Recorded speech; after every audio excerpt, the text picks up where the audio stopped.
right, we are going to go live in 3, 2.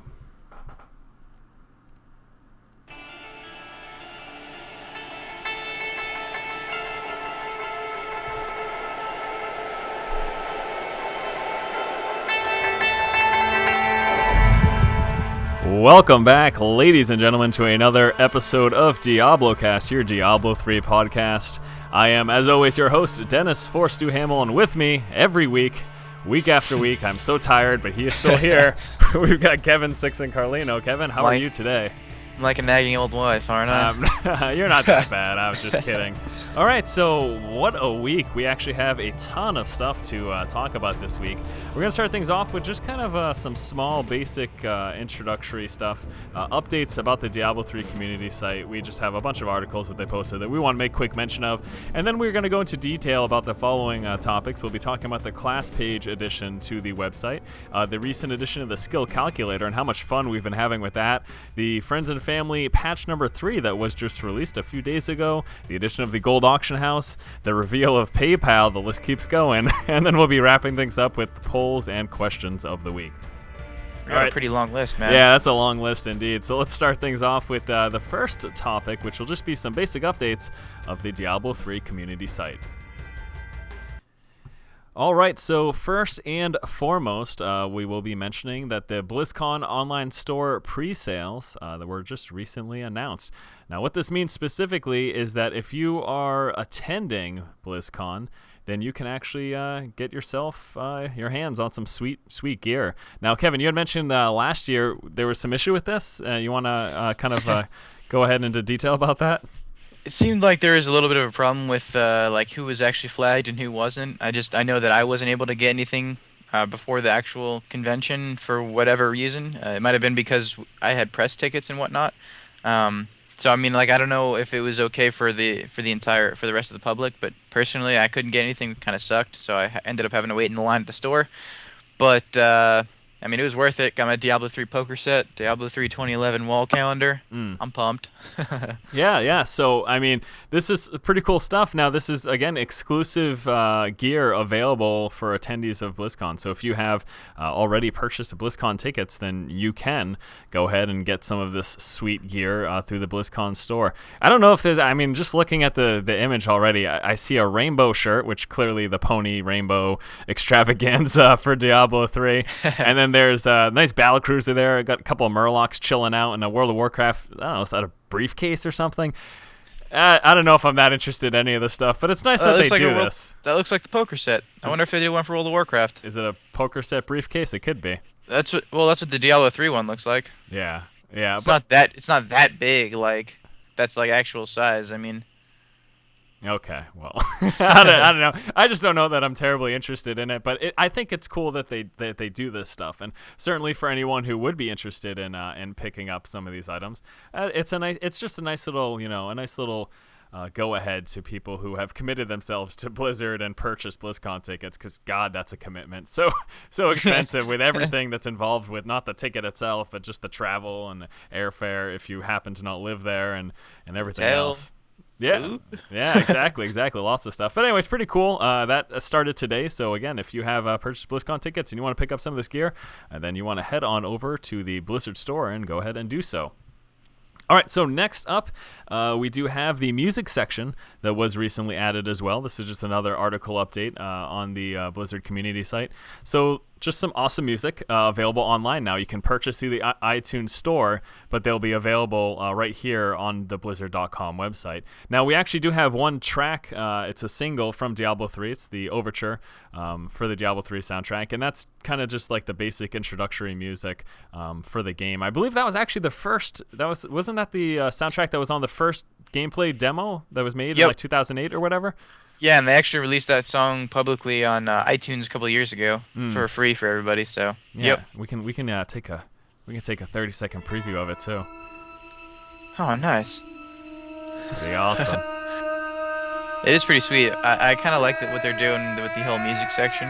I mean, I guess it's kind of expected, sound music, whatever. Kevin, I think you're ruining it. I didn't know you were playing it. My bad. I think you ruined the sound, but it's okay. That's pretty funny. No, pretty awesome that they have this. And no, I agree with you. I think it is pretty cool that they're making all this available. I mean, as you said, this stuff was available on iTunes anyways, but not everyone searches through iTunes for this stuff, so it's nice to be able to just stay on the Blizzard page and get all that information. But what were you saying before I so rudely cut you Man, I off? feel like an idiot now. That's fine. No, I was saying that, I mean, it's pretty cool because they're doing that. Who knows, maybe they'll do something like a fan music section kind of a thing like they did for the art. I mean, we have the official Right. art, and then eventually they did fan art section, so why not? Right. No, that's that'd be awesome. That would be awesome. All right. So yeah, if you're interested in any of the Blizzard music for any of the franchises, Diablo, StarCraft, or Warcraft, then go ahead and head on over to the music section of the Blizzard website. And then next update for the community site. Again, we just wanted to run through some of this basic stuff for you guys. There was recently also an article posted on the shared stash. Of course, we have known about the shared stash for a very long time, but they have posted this official article for people who, we're seeing a lot of this. This is becoming a recurring theme. Things that, if I'm a hardcore Diablo 3 follower, I knew about this months ago, but if you're new to the franchise, if you're new to following Diablo 3, then this may be news to you. So we've got the shared stash, and it just gives a kind of a quick little overview of it. I guess the key points, the first one would be, obviously, there's a separate shared stash for hardcore and non-hardcore mode. Another awesome function of the shared stash is actually this is what you use to be able to post up items on the auction house. If you find a sweet item and you want to sell it on the auction house, you can't keep it on your character and in his inventory. You're going to have to put it inside of the shared stash. And they also made mention of gold, and this is actually a nice little thing that I think this might be news to people. Gold is not individual per character. Gold is per account. If I'm collecting gold and I'm playing on my wizard and then I switch to my barbarian, we have the same gold. You don't have to ever transfer gold from one character to another or anything like that. And they actually make mention of that right in the article. Yeah, I actually thought that was pretty cool. I mean, it's not even that it's just saved in your stash. It's just, I don't even know where it is. It's just stored somewhere, and everybody has access to it, not in your stash. It's stored on the cloud like everything else is nowadays, on the interweb cloud. But no, I see what you did there. Yeah, pretty cool. But I don't know. I mean, this makes things easier, right? And I like that. I did hear one complaint though, and I suppose this is valid. Someone said, "Well, what if I share my account with my brother?" We know you're not supposed to share accounts, but I think family members are okay. What if I share my account with my younger brother, and he's playing on a character? Now all of a sudden he's got access to my gold. All right, well, that sounds just like a sibling feud, but I guess that could be somewhat concerning. But unfortunately, that's a very minuscule part of the player base. Like not everyone's going to run into that issue. Overall, it's a convenience thing, and overall it's pretty nice. I think that for myself personally, not having to transfer gold from character to character just makes things a little bit easier, a little bit less tedious, I'll say. That's the word I'll choose. So anything else about the shared stash, Kevin, that you want to throw in there? I completely agree with you about that stuff. Although there is one thing that I've been wondering what this did since the press event, and it says view items as, and we could set the appearance as different classes. I have no idea what it does.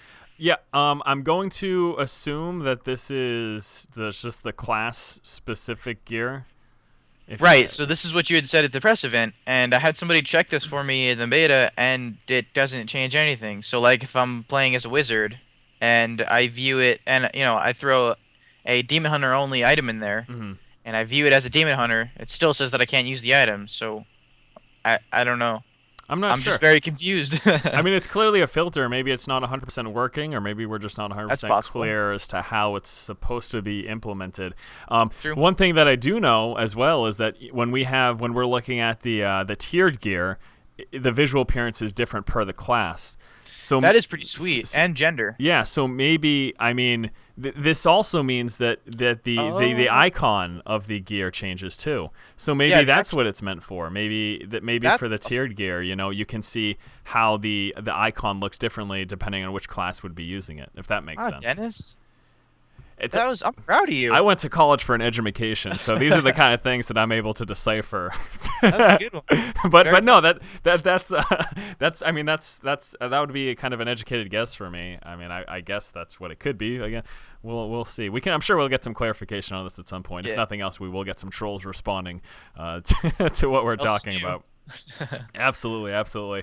All right, so that was just a quick overview of some of that basic stuff. Next, we're going to be kind of moving into the major updates. The first major update that we do, of course, have for the Diablo community site was the addition of the class section under the game guide. And this I spent quite a lot of time in. I really like, they basically condensed all of the information that's been out there for all of the classes and kind of put it into one little neat package. And it actually looks pretty nice too. We can go ahead and I guess just start things off looking at the Barbarian, the most badass of classes. It's okay, 'cause I'm going to be looking at the Wizard. Okay. So. Well, everyone else watching the stream will be looking at the Barbarian. Fine. But we've got, on the right-hand side, just key basic features of the class. You can look at the visual differences between the male and female, of course. And then, like I said, it's everything in one neat little package. We have got screenshots available, the background, that's going to be the lore behind the class. We have got the resource available on the right-hand side with the full description of that. Unique equipment, and then armor progression is available as well. And actually, I guess I could spend this time while we talk about this. I'll go through and show everyone the different classes and how they all look. So, what do you think about this, Kevin? Do you like? Obviously, you must like this edition, but have you spent much time kind of playing around with it at all, or? Yeah, definitely. I mean, I haven't read through the entire pages just because I'm sure I've read this at one point or another. So I mean, I didn't really bother. I'm not exactly sure if it's the same the background. I don't know if the background is the same thing as the lore. On the old class pages, Blizzard had actually put out like the journal entries or whatever, and that was an actual like lore segment written by that Abdal Hazir dude. Mm-hmm. And this is literally just background of the class as a whole, not the lore of the character. So I'm kind of I don't want to say angry, just a little bit disappointed that they didn't include the lore in there, just because I mean, anybody that enjoys reading the lore, all the background information and whatnot. Although I guess background's there, that was a bad choice of words. I mean, that lore isn't there, but it's something you'll probably be able to see in the game. And again, this is not like it's a huge problem. I mean, like, it's not like I'm sitting here QQing. Like, it's very, very minuscule. That's a good one. Minuscule problem here. The monk, the third tier of the monk looks nitpicking. super awesome. I don't know if you've seen that, but that looks pretty badass. The what of the monk? The last armor progression shown for the monk looks amazing, except for those giant wooden balls around his neck. I think that's a little bit unnecessary. I know they're spiritual beads. That's what I'll call them. I won't call them giant wooden balls, but I just think that that's a little bit silly. But overall, I like it. And again, I like the addition of this page. It is once more a nice, neat little package of all the information about the classes. So again, this is clearly meant, and we kind of speculated on this before they updated the game guide. This is a nice introductory place for people who are new to this and don't know a lot. And it looks nice visually. I think it's absolutely phenomenal, and I like what they did with this. Pretty awesome. So. And actually, I want to throw this in there. I'm really happy that they put the active skills in there. Not they put both active and passive, but they put exactly what every single runestone does. And not only that, they also gave every single skill that gets runed a new name. So like Bash has like 6 different names total with the runes. Pulverize, Onslaught, Unleashed, and whatnot. These are all different, like each skill gets a brand new name with each rune, which I think that's sick. So we have literally like 125 different skills here. Oh yeah, and this is, and it's funny because you can tell when we were looking at conversations from people in the Friends and Family beta, people who hadn't necessarily been following that closely, because we did hear a lot of complaints about customization. Especially people would say only 6 available active skills. Every single character is going to look the same. They must have not realized how big and how much of a difference runes actually make. Because runes, the customization available through runes is gigantic. I mean, what was it? 97 billion or something like that? It's a ridiculous number. It doesn't matter if it breaks 1,000. It's just too much to even think about. But especially since Diablo 2 only had like, I don't know, let's say 20 viable builds total. Really. I mean, there were a bunch of fun, funsy builds. I did like a medic paladin, a healadin kind of a thing, where I maxed like prayer and stuff like that just for fun. But I mean, it couldn't really do much of anything. So I mean, like in Diablo 3, there's a ton more viable builds, a ton. It's ridiculous. Right. And just to kind of drive this point home for people to see how many available skills there really are, we'll start off with probably one of the best spells in the game because it has my name in it, Wave of Force for the wizard. So Wave of Force by itself as we can read it right here, explode a wave of pure energy that repels projectiles and knocks back nearby enemies. This also slows the movement of enemies 50% and deals 92 to 107 physical damage. Okay, so that is the base spell. So just because 2 wizards have Wave of Force doesn't mean, oh, they're the same wizard, because we've got these 5 available runes. First rune right here turns Wave of Force into what's known as Impactful Wave. This will be an Alabaster rune. And with this, increases the distance enemies are knocked back and stuns all effect enemies for 5 seconds. So it adds a stun. 5 second stun. Knockback. All of a sudden, you have a crowd control type of ability instead of just a basic kind of damage knockback. And then instead, if we choose the Crimson rune, we got Forceful Wave, which increases the damage, but there's not as much knockback. So all of a sudden, this is much more direct, single target DPS. And then Force Affinity, this is the Golden rune, reduces the casting cost to 11 arcane power and reduces, and the cooldown is reduced to 8 seconds. So now it just goes to kind of the base spell. Now it's much more spammable. It costs less. The cooldown is much less as well. Then we've got Exploding Wave for the Indigo rune. Enemies hit have a 100% chance to cause smaller Wave of Force that do additional damage, 46 to 53, and also knockback. So then you hit the single target, and then it explodes off in multiple directions. And then there's Teleporting Wave with the Obsidian rune. Enemies caught in the wave have a 70% chance to randomly be teleported to somewhere else nearby. Like, what the? There's no similarity between these. They're so different, and it completely changes the way the spell functions, and that's the biggest thing. And this is where the customization, and besides the gear, and I know the talisman was removed and charms are removed, but we're pretty certain those are coming back at some point. That's expansion. Yeah, that's what we've heard. That's news around the rumor mill, and that did me really well this week when it came to beta prediction. But what we've heard from Jay Wilson, I believe that's we heard him talk about the fact that is going to be coming back at some point. Just right now, It's not in it. But the customization just through runes is nuts. And it sucks right now because in the beta, people aren't going to be able to see that.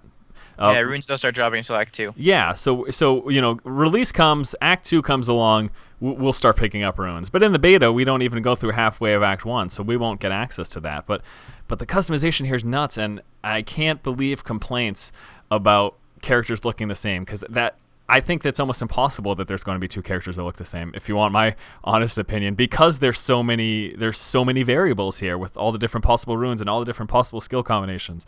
It's crazy. Not only skills, but we also have item customization where there's a ton of different items. Everything's random, lots of different stats. There's enhancements for items. There's socketing and gems and whatnot for items. We can craft better items. I mean, there's a ton of different things that we could potentially be doing here. And then eventually the talisman with the charms and everything like that. So right, and it does suck that that's not coming until a much later date. But I mean, it's just right now. It's. I think we have a lot to sink in. Yeah, I'm pretty satisfied with what we have right now, and we have kind of gone off on a tangent. We went from the class pages, and we talked a lot about the skills because those are available on the class pages. But I guess that kind of segued us right into the next major topic, which was the update of that skill calculator that's now available. So how many hours have you spent playing with this, Kevin? Well, literally, because I can't play the beta yet, I just sat there yesterday on campus and just sat there and messed around with builds. That's all I did. Just sat there and just played around with all of them and played around with more. Started clicking the chat gem, son. Let me play around with some more. Yeah. I had to throw that in there. Yeah, the chat gem's funny. For those who don't know, the chat gem at the bottom of the skill calculator now will produce a randomized build. So you can see right here, I've got no build selected. I just slap that chat gem one time, and all of a sudden I got all this crap. Now, odds are very slim that this will ever be a viable or decent build. I want to have a chat gem contest, Okay. Chat gem challenge, and whoever can make a viable build, whoever can play as whatever the chat gem gives you, you're playing it. That's it. That would be that'd be a really fun PvP challenge. Everyone chat gems randomizes a build, and then we go into PvP and see who has the stronger build. That's pretty awesome. funny. Actually, this one's looking pretty solid. I might have to stick with this. but no, this is really awesome. I really like the skill calculator here. This is just a fantastic time waster until release, because people are going to do a lot of theory crafting. Now, there's a couple of big things to realize about the skill calculator. The first is that these rune effects that we see, they're unreal. That's because they're level 7 runes. Right. And that's another thing. This is supposed to take us quite some time to get to that point for our Right. individual characters. Everything's based off a level 60 character and a level 7 rune. So Yeah. like the skills and all the skills and passives are based off level 60. So their damage and everything that scales is way up there. But it's you know, looking at these, we think about, because some of these things are just the strength of them are unreal. Like the strength of some of these level 7 runes are absolutely unbelievable. And we, I guess we have to realize that it's going to take quite a long time. From what we understand, it's going to take quite a long time to actually ever get a level 7 rune. So I guess that's what we can say about that. And that also, I guess, brings us back to, our prior knowledge from the press event that was a few months ago, where Jay Wilson talked about, the possibility of them changing the rune system a little bit to the sense of the randomized runes and also the locked-in skill runes. So there was the idea that you get a randomized rune, you'd stick it in a spell, and you wouldn't know which of the 5 it would be: Alabaster, Crimson, Golden, Indigo, Obsidian. You wouldn't be sure until it actually went in. Not only that, but they also talked about locking it into that skill. So if I put a random rune into Call of the Ancients, and it turned out to be an Indigo rune, even if I didn't like it, it would be locked in place. We don't really have any updates to that, Kevin, do we? We're still not sure Nope. where they are with that. Yeah. Yeah, I'll say this. I don't mind the locking in place. I think that's fine, but I really hope that we can see what type of rune it is before we put it in.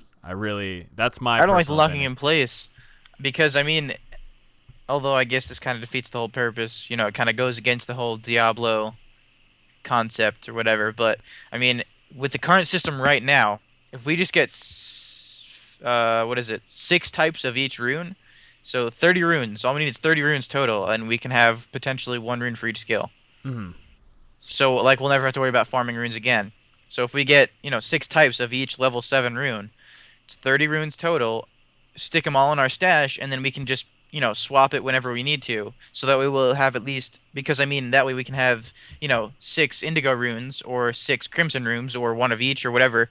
But we'll always have 1 rune for each slot. Is what I'm getting at. Yeah, I don't know. I like that. I like not being set, not not having to worry about farming more. right. Because I mean, we're already going to have to farm for items and materials for crafting and materials for enhancing and gold and whatever else. So I think the problem with that is that it is in Blizzard's best interest to keep us farming, because that's what keeps us playing the game. And True. we keep on farming, we keep on playing, we keep on posting stuff to the auction house. We can't really forget that this is the long-term monetization for Blizzard. This is how Blizzard is going to continue to pull in revenue. And so it is in their best interest to keep us playing, be it True. for new gear or just new runes. I guess what I was saying though is that if I had to choose kind of a lesser of two evils, because overall, I mean, I liked what I originally thought it was. You got a Crimson rune, and you could put it into a spell to get the desired effect that you want, and then you can move it and put it in another one. And like you said, we could just store things up, and then we would be, we'd be sitting pretty. We'd be fine. We wouldn't have to worry about farming any more level 7 runes. But again, that doesn't keep us playing the game, and we need something to keep us playing the game. Other games have end game content and stuff. And I don't think we should get into that. And Diablo may have something like that. We're talking about the possibility of Ubers or additional random super dungeons or something like that.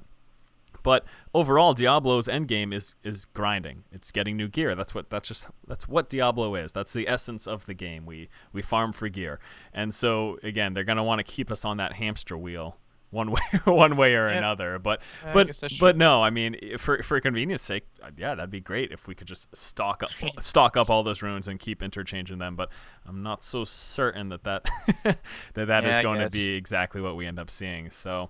A little bit of an in-depth discussion here about the runes and the skill system, but let's just go back to the coolness of this. The skill calculator, really awesome. Spend some time with it. It's a lot of fun. Maybe slam the chat gem a couple times, get some randomized builds, and then try to make something viable out of it. In fact, I recently started. I don't even know if you've seen this yet, Kevin. Last night I released a video, and it's going to be for a new series for me where I just do some theory crafting about different viable PvP and PvE builds. And I mentioned in the start of the video how this game is so rock, paper, scissors that there's going to be hard counters to anything that we ever come up with, especially if we're looking at PvP.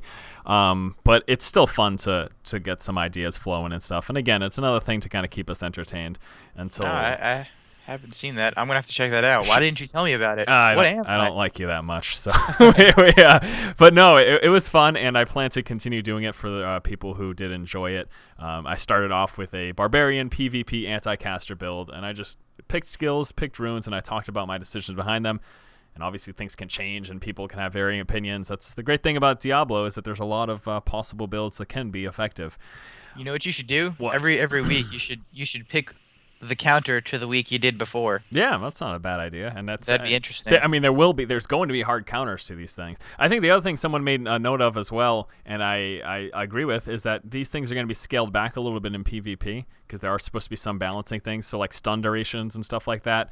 Yeah, but I mean, for the most part, as far as we know, it's really just going to be, crowd control Right. stuff. Yeah. So that's true. You're right. All right. Well, that's I think that is enough discussion about the skill calculator and runes and all of that garbage. And let's go into next some recent patch news. The Friends and Family beta has just received its third patch. This happened. When was it? Was that on Wednesday? 14th. Yep. 14th? Yeah. Yeah, so third patch went up for the Diablo 3 beta, and with the patch, their public games became activated. The public game system is the matchmaking system, which allows people to find friends to play with. If you don't have friends online at any given time, whatever else they may be doing, and you just want some partners to do some of the cooperative play with, then you can just use the matchmaking system or the public game system. I'm not sure. Do we have?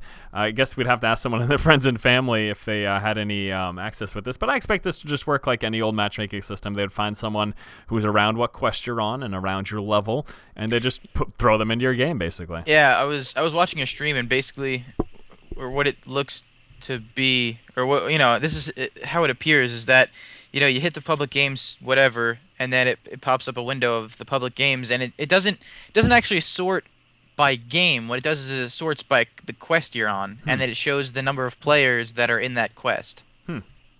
Nice. So if there's one quest that, or what is there, like 4 or something or like that quests in the beta that they can choose from, something like that. Yeah. And it'll just show the quest that you're on, and it'll say, okay, there's this many players on this quest, and then you hit join and you're there. Yeah, so pretty cool system, and again, they just patched that in the third patch, the public game finder, if you will. And then also in the patch notes, they were priming us for the addition of the auction house.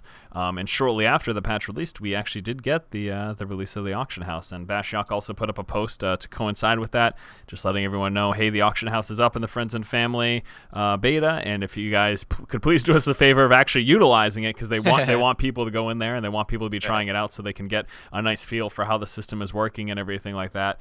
And I've heard a lot of people discussing about whether or not this was the last system for them to implement before the closed beta. And interestingly enough, I was under the impression prior to this that this was coming post closed beta launch. But Blizzard is at the liberty to change things up because it's their damn game. So that's and it's funny because it's things like this that kind of informed my what I had said earlier in the week, where we were expecting the beta. I mean, all thumbs were up, all lights were green, all signs were pointing to the beta starting this week. And the day's not over; it's still possible. But as we can see, it's midday Friday, and it's not here yet. Unless, let me go spam F5 Battle.net and see if how many people have spent days on this page just hitting F5. Were you gonna say something though? Yeah, are you looking at your Battle.net account just on Battle.net, or did you actually log in? I've just been looking at Battle.net. Doesn't show up there. Oh, what the? Come on. What do you mean it doesn't show up here? This is where it's supposed to show up. It doesn't show up in like the game boxes. I asked the same question because I'm doing the same thing, spamming F5. Right. I had asked the same question. Does it show up on the front page? And somebody told me the answer was no. You actually have to go into your or account and game manager. Well, that's fine because I've been checking there as well. But anyways, the point is that the gold auction house is up, and they're running tests on it. And again, we thought this was going to be after closed beta, but evidently it's before. So hopefully this is another sign that says they're going to be coming.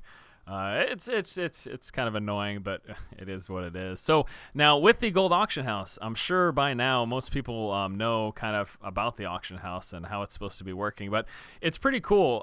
They've got some really nice search functionality with it. Again, just the gold auction house was patched in. We don't have the real money auction house available yet. Although I did see that they said that they would be adding that later on. And is it going to be possibly. in the beta? That seems odd to add the real money auction house in the beta. I mean, I'm hoping that it just goes right into, well, if they only use it for e-balance, that makes sense. If they say, okay, here's a dollar or two just to test the e-balance out. They're gonna give everyone in beta $1. Okay, all right, never mind. Okay, maybe they let us do free listings or something. Right. Basically, that way we don't lose money on this. Sure, yeah, that makes sense. It makes sense to put money up for the beta, which was going to get wiped and we're going to lose everything. But I mean, it would make sense to me if they say, okay, we're going to start and we're only going to use free listings for now, so everybody can just put this up there.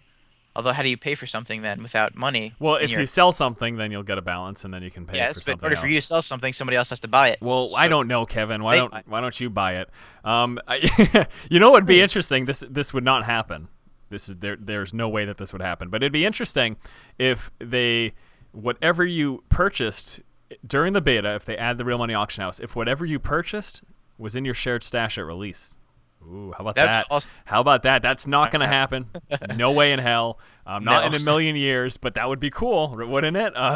If you could find something dirt cheap here in the real money auction house during the beta and it transferred over into release. But that's the same idea as taking characters into release. That just doesn't happen.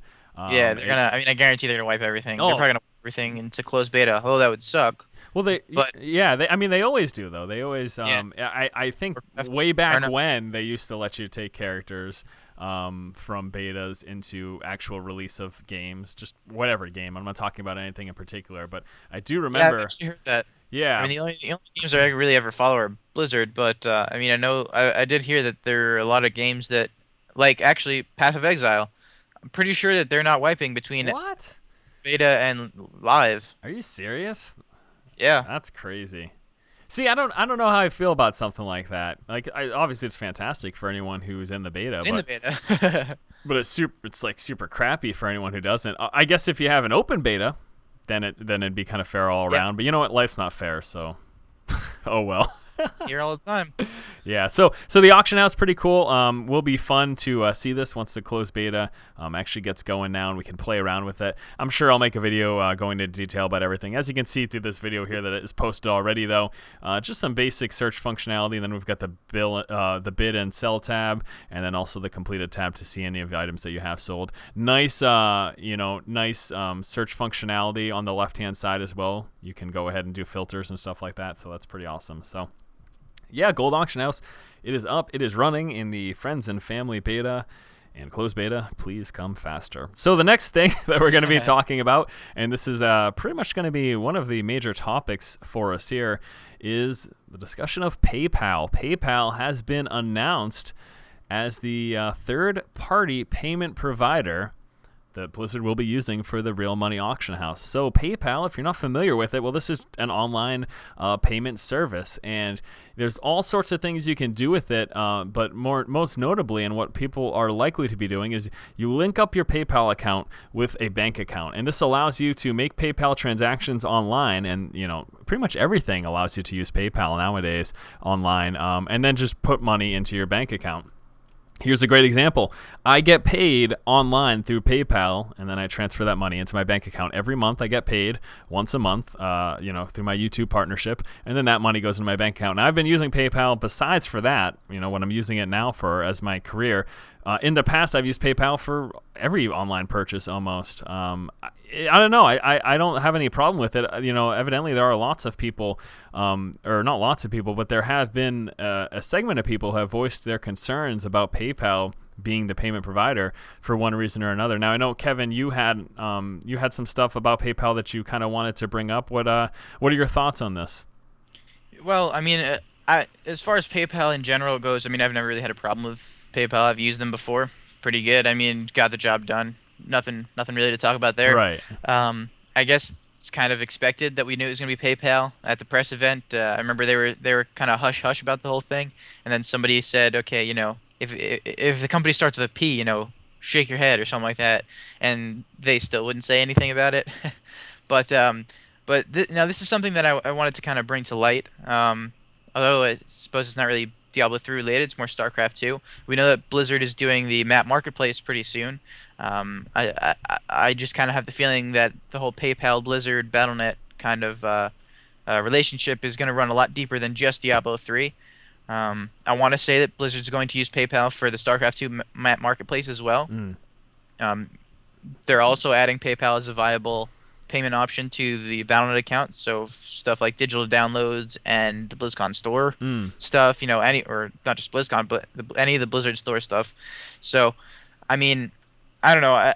I feel like Blizzard and PayPal are going to have a pretty lengthy relationship as we, start off going into the Diablo 3 auction house stuff. Yeah, and certainly with with the full integration of all Blizzard franchises into Battle.net 2.0, all this stuff's going to be interlocking. Besides the auction house, I wouldn't be surprised, or maybe this will just be available through the auction house when we eventually see vanity items for sale.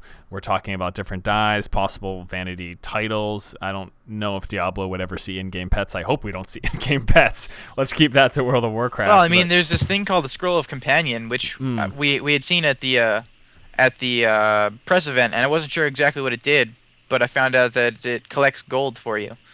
So, I mean, like, if you cast it, it's just like a little pet. And I was wondering what the hell it was at the press event. Like, I used it, and I'm like, oh, that's cool. Like a little bunny. That's pretty cool. And then I from watching streams and whatnot, I've noticed that it's a bunch of different animals, like a bunny and a snake and a caterpillar and all kinds of different stuff. There's like a raven and whatnot. So yeah, some are cooler than the others, but basically it just runs around and collects gold for you. So that's interesting. Yeah, that's something I didn't know, and I don't know how I feel about that. I don't know if I want any. It's pretty. Well, I certainly don't want any bunnies in my Diablo, but I don't know if I want. I don't know if I want any pets to pick up the gold for me. I mean, it's helpful. Well, yeah, it's nothing I'm gonna lose sleep over, and I'm certainly not going to nerd rage about it. But and we know people will. People just love to be angry about so many different things. But I just think that's interesting. I'll say that. We'll keep it at that. That is interesting. But yeah, PayPal is going to be that third-party payment provider. Now, what this means is, if you don't have a PayPal account, you should probably set up one. And here's something else. I haven't done much research into this specifically, but I've heard, I've seen this brought up numerous times, that in order to actually have a PayPal account, you have to be 18. So what this would mean, Go on. Sorry, I don't mean to cut you off. Well, I have something to say about that. I was just going to say what this would mean effectively is that if you're under the age of 18, that the real money auction house, you won't have access to it unless you have a parent set this up for you. And Kevin, what were you going to say? In order to have a Battle.net account, you have to be at least 18, I believe. Well, you can lie about that. I mean, of course you can. So you can also lie about being 18 at a PayPal as well. I think all you have to have is a credit card. You don't need a bank account? No, you don't even need it. You need a bank account at least. But I mean, bank account was 15. Yeah, but don't they have like address? Maybe PayPal doesn't look into like, okay, sure how old's the person who registered this bank account? Right. I don't think they care. And actually, under 18, I'm pretty sure you need to have an adult sign on with you. I believe that's the case. That was the case for me. So if you're not 18, don't click the I'm not 18 button. Right. So. Could you imagine? That's an issue, dude. Yeah, I guess you're right. That's right. Yeah, you just have to kind of just not be a dummy when it comes to that, and just make sure that you don't shoot yourself in the foot there. That's happened before. I was 11. The videos that ask you to enter your date of birth. Like there have been times where I misclicked the year. And then I can't watch the video, and I get so angry. I'm like, you gotta clear your cookies and redo it. It's such a pain. It's so frustrating. Such a frustrating situation. Well, for Xbox, I was setting up my brother's account. I was just doing it for him because he asked me to help him, whatever. So I accidentally put that he was born in like 2010, and now he can't download anything because he's only 1 year old, not 18. Well, that's his. He is 18, but he's not allowed to download anything because he has like a child account instead of an adult account. So it's disgusting, and Microsoft won't change it for me. Hate Microsoft. It's really funny. All right. Well, that's it for the major topics for this week, and we're gonna next go into the poll of the week, and then we'll be going ahead and answering some of the community questions from you guys out there. So. Do we mention the Demon Hunter resource changes? Oh, yeah, why don't you go ahead and do that? There's just a quick note of that, Kevin, if you want to. Well, I mean, yeah, we don't know exactly what's going on. We just had a European blue post believe it was earlier today, this morning, which is like the afternoon for them, yesterday, whatever. Sorry, I don't really worry about that. So, I think it was Zydaris had said that they're radically changing the resource management system of the Demon Hunter, including how you unlock skills and the use of resources and much more. So, I mean, I had been complaining, and I guess by complaining I mean discussing the whole color system, how it didn't really feel like the Demon Hunter. Not only that, but I guess I wasn't really happy with how the Demon Hunter played out. I kind of noticed this at the press event and from watching streams as well. It seems like you run out of whatever the left one is. I think it's hatred. You run out of hatred a lot faster than you do discipline, and discipline seems like it only applies to a couple skills, and you can see this through the skill calculator. It's really only those couple of traps that most people won't really bother to use if they're just looking to play like an Amazon type character. So I mean, essentially, you're using half of the resource globe, and you're running out a lot quicker because you're only using half. Yeah, that is what it is. Hatred is the offensive spells, and then disciplines the defensive escape kind of stuff like that. As you mentioned, the traps. I guess it would be interesting to see though if that would change much when runes come into effect, and you can make the discipline spells more offensive. That way you could kind of spam back in between the two. That is possible. I guess that's true. But I mean, I guess that doesn't really matter because they're planning on changing it, at least according to this blue post. And as Kevin said, we had talked about the differences and kind of any issues with the color scheme, but seems to go a lot deeper than that. When we hear radically changing the resource management, including the unlocking of skills, the use of the resource, and more, that sounds like we're seeing a pretty big overhaul to the Demon Hunter resource. And maybe this is one of the things that they picked up through the Friends and Family beta, that the betas are for the testing. The major point of this beta was kind of stress testing and systems testing, but if they got a lot of crappy feedback about the Demon Hunter, then maybe they decided to make this change as a result. So we can only speculate on what this could possibly be, and there's really no sense in doing that. We'll just kind of have to wait and see when and if any changes do come through for it. But I'm excited. Yeah. Curious to see what's going on. Yeah, it'll be cool to see what they end up doing. I will be very interested to see if they pull back from their decision of the dual resource, and if they actually go to kind of a more standardized single resource for the Demon Hunter. It's certainly possible. And I don't know. I don't really see them bringing it back to one globe, just because the whole split resource system is supposed to, add to the feeling of the Demon Hunter itself. I mean, the Demon Hunter is supposed to be, fighting a battle within her or himself. So, I mean, I do agree with the whole split resource system. I just think that it needs a little bit of fixing. A little tweaking, if you will. Yeah.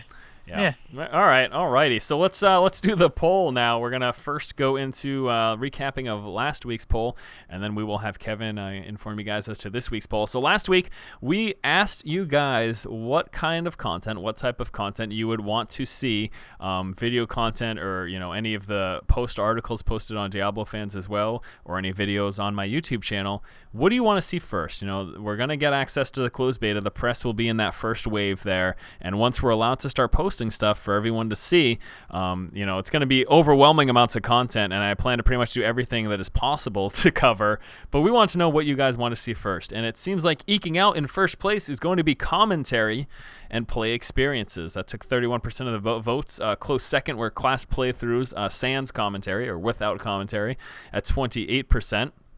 System overviews were 19% in third place, and then in fourth place we did see the co-op. Now again, these are all things that will take place regardless. Commentary, system overviews, playthroughs, co-op. I also did a poll on my YouTube channel as well, asking people the very same thing. What do you want to see first? And it does seem like commentary shone through. I think that kind of the biggest thing for people is the fact that, there's already a ton of gameplay footage out there, and I've heard a lot of people say it gets pretty friggin' boring. Just watching the gameplay with commentary, whether you people subscribe to YouTube channels because they like the commentator and the content they produce, and that's what people want to see, evidently. So that's what I intend on doing as a result of this feedback. So I want to let you guys know this does make a difference. I had initially planned to just do class playthroughs without commentary, just to get the footage out there in clear quality, but if people want commentary, then that's what I'll do first, and then later on I'll go into the full class playthroughs, and we're gonna do a lot of the co-op as well. That's gonna be fun. I'm looking forward to that. And I actually plan to do every possible combination. It's going to take a while, but we're going to get it done before the beta ends. We will do, a Demon Hunter, Witch Doctor Barbarian, Wizard Barbarian. We'll just do everything for the 2, 3, and 4, the 4 possible combinations for co-op. That way you guys can just see everything. It'll be fun. It'll be a good time. I'm looking forward to it. So how about for this week's poll, Kevin? What are people looking to vote on this time? In this week's poll, we kind of just want to know what you guys think of about PayPal being the third-party payment provider. Wow, that's a lot of P's, man. Yeah, it is. PayPal being the third-party payment provider for the Blizzard Auction House. Okay. All right, so PayPal as the third-party payment provider for the auction house. Did you guys expect it? Are you happy about it? You psyched? Do you hate PayPal? Does it not bother you any? And who cares? Who cares? Who cares indeed? Yeah, so if you guys want to go ahead and vote, you want to just head on over to DiabloFans.com, log into your account, and you can actually vote now. We've kind of rearranged it, not only on the right-hand side, but in the DiabloCast article itself. You've got the option to just vote right there. Because in the past, we didn't do that, right? This was kind of a recent thing over the past few weeks, isn't it? Yeah, I mean, I kind of did it all in one thread a couple weeks ago because we were kind of running behind. There was a ton of news to post, and I thought, hey, why not? This makes lots of sense. I'll just keep doing it. Right. Yeah, it works. Absolutely. All right, so now we're going to wrap things up with some community questions. So I'm going to go ahead and field a couple, and if Kevin, if you want to actually look for some while we're doing this so that we can answer some questions that you thought might be interesting. And yeah, let me start off firstly with a question coming from James on our Facebook page. And James is asking about the PvP. He wants to know how it's starting to look. Well, James, I have to inform you that PvP, unfortunately, is not available. Right now, PvP is not in the beta, and it doesn't look like it will be coming in the beta. I wish that they did, though. Come on, just give us the PvP for the beta. It would be awesome. There'd be a lot of content for us to be able to put up, and obviously people would love it. But at the moment, no PvP. I mean, I guess it'd be interesting because we'd have level 12 battles. I don't know 13, how. 13 actually. 13 is the max. Yeah, I don't know how. I don't know how engaging that would really be, but be interesting to see. Right.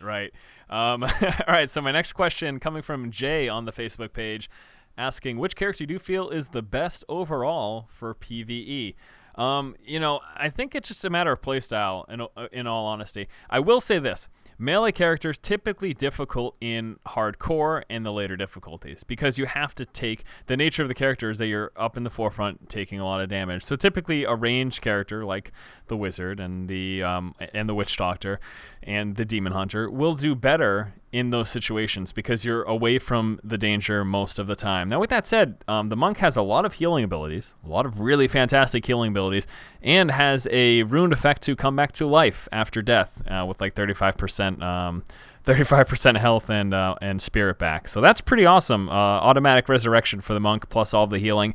The other thing too is that the Barbarian, and this is again, these are caveats to my saying that up close quarter melee fighters aren't as good in these situations. They've done things to kind of counteract them. So the Monk's got the healing and automatic resurrection. Barbarian has some pretty awesome healing runes available as well. But not only that, the Barbarian, as far as we knew last, has the highest possible magic find through abilities. So we're excluding gear and everything else, but through the runes of skills and the skills themselves, you can get the most magic find of the Barbarian. Now that's awesome. I wasn't aware of that. This doesn't mean that people will use it, but I think this is another one of Blizzard's attempts to counteract the fact that it is more difficult to take melee characters into these type of situations. If you can make the incentive there, resurrection from the Monk, healing from the Monk, we've got some healing from the Barbarian, but the magic find, that kind of gives some incentive to do it. Now, Magic Find Barbs were possible in D2 as well, but I don't know. We didn't really see them quite as often because of the inherent danger that the class itself is put in. But hopefully they can counteract that this time. So to answer your question, what character is the best overall for PvE? I'm just going to say it comes down to playstyle, and there's so many different variables when it comes to being able to rune things that I think you could really effectively play with anything. But my favorite, when it comes to solo grinding, any type of game when we're looking at PvE, it's always a caster because I think you always have the best opportunity as a caster, staying away from the damage, snaring, lots of AoE typically associated with the casters as well. So personally, myself, when it comes to AoE grinding, I'll probably end up working with a Wizard or a Witch Doctor, PvP. I'm going to be Barb all the way.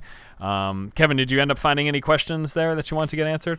Yes, I see one from Garrett, and he wants to know if the traditional trading system from Diablo 2 is still going to be implemented. And his second part is, will the Demon Hunter revisions delay the game and the beta? So yes, the traditional, person-to-person, peer-to-peer trading system of Diablo 2 is still going to be implemented. Basically, you just shove stuff in a little trading box. It actually looks a lot like World of Warcraft's trading system from what I've seen. So basically, you just put stuff on your side, and the other person puts stuff on their side. You both accept, and that's how it goes down. And that's about it. Auction House, I haven't gotten a chance to look at yet. I haven't really seen anybody stream it yet. Then again, I've kind of been busy the last day or so, so I haven't really been looking. Sorry. And the Demon Hunter revisions, are they going to delay the game and the beta? I'm going to go ahead and say no. I want to say that the Demon Hunter revisions probably won't make it out until maybe closed beta, if not release. I have noticed that Blizzard's been making some changes and fixing bugs and stuff, and they're just saying, okay, this will be fixed for release. We're not going to bother patching it in the beta for whatever reason. To me, that means that they're also working on the release. Like, there's two different builds. There's the beta and there's the release build. Mm-hmm. So part of me wants to say that they're working on the release build as they're letting us test the beta, and I don't know. To me, if they're not going to be patching the beta that much, it kind of just feels like the release is going to be earlier. So, I mean, I don't know. I still believe that we're looking at a December release date for Diablo 3. Obviously, that's just speculation. But, I mean, I don't have any proof of that other than the fact that I think it's going to be on December 5th. Mm. Just saying. Just saying. Remark your calendars. Well, I think the good thing is, though, that once BlizzCon rolls around, there's gonna be, unless there's a release date before then, I'm pretty sure BlizzCon will be the release date of Diablo 3. So I agree with that.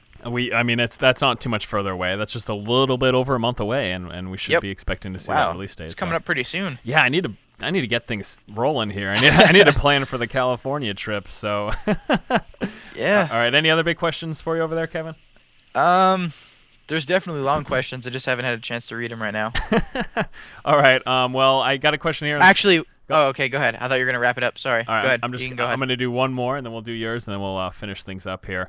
Actually, I'll do two more really quick. The first one from Chris here on the Facebook page asking if, for the people who get in the beta, if I will do co-op games with fans. Yes, I will. In fact, I plan to dedicate a day in which I will be doing fan games with people, and I'll be streaming it. So that's something fun that I'll be doing. Now, I had another question as well, and this actually was coming from the stream itself. Someone asking during the beta if we're going to be doing a video covering all of the lore books. Absolutely. I plan to go in depth of everything available, the skills, the lore, the interface, everything like that. We'll be doing individual video segments for everything that's pretty much possible to cover that you guys would want to see. But yeah, I'll do a specific video just going through all the lore books, and that'll be fun. All right, Kevin, what's your question? This one's from Derek, and I actually kind of like this question. He says, as a younger player in Diablo 2, I always had memories of entering the jungles of Act 3 and thinking myself how brave I was being for marching into the swarms of pygmies. Did either of you have emotions associated with the game environment, and do you feel that Diablo 3 will have the same effect on the rest of the players? I actually like that question. For me, Diablo, as corny as this sounds, was like pretty much everybody in my family play it somehow. Even my mom got into Diablo, which is kind of weird. I remember as a little kid staying up watching my dad and my uncles play Diablo, the first Diablo, and there were times when I don't even know why my mom was trying to play the game, and she's not even into computers at all. She hates them. All she really can do is get on nowadays. All she can do is get on Facebook and play Farmville. Obviously, other than that, she's illiterate. That's funny. But I don't know. It's always been in my family. I've played Diablo with my cousins here and there. Remember that was a huge thing when Diablo 2 came out. Remember my cousin was the first person to beat the game. That was crazy. Everybody hated him. But yeah, I lots of good memories. It's crazy because it's a video game, but I don't know. Somehow it brought my whole family together. Awesome All right, story. You can go on, Dennis. Awesome story. And with Kevin's phenomenal, awesome story, we're probably going to wrap things up right now. Of course, as always, we want to thank you guys for listening. It's a lot of fun to do these podcasts, and we keep doing them because you guys keep listening. So your viewership, your support is really what drives us to continue to do this. And with that said, we still have to work out exactly what we'll be able to go over content-wise, but during release, we would like to keep this up if possible. I think the biggest thing is we'll be spending a lot of time going into community stuff. What's going on in the community? What are players doing? Really trying to build a strong community around this game. Obviously, there already is one, but being able to all come together and have common goals and things that are going on and just common discussions. And I think that podcast can kind of be a nice little central location for that. So, going to be a lot of fun. This game, it's going to be awesome. Not too far away, and yeah, let's just wrap it up. All right. All right. Well, thank you guys so much for listening. As always, for Kevin, this has been Dennis. We'll see you guys next week. Thanks, and see ya. Take it easy, everybody. All right. Good job, Kevin. Thanks, Dennis. That's what I said last week. Yeah, did you? I try my hardest. We need Cyber Dragon for real jokes. We don't got no jokes. He's a funny looking guy. We're still recording, aren't we? Nope. Bye. Oh, okay.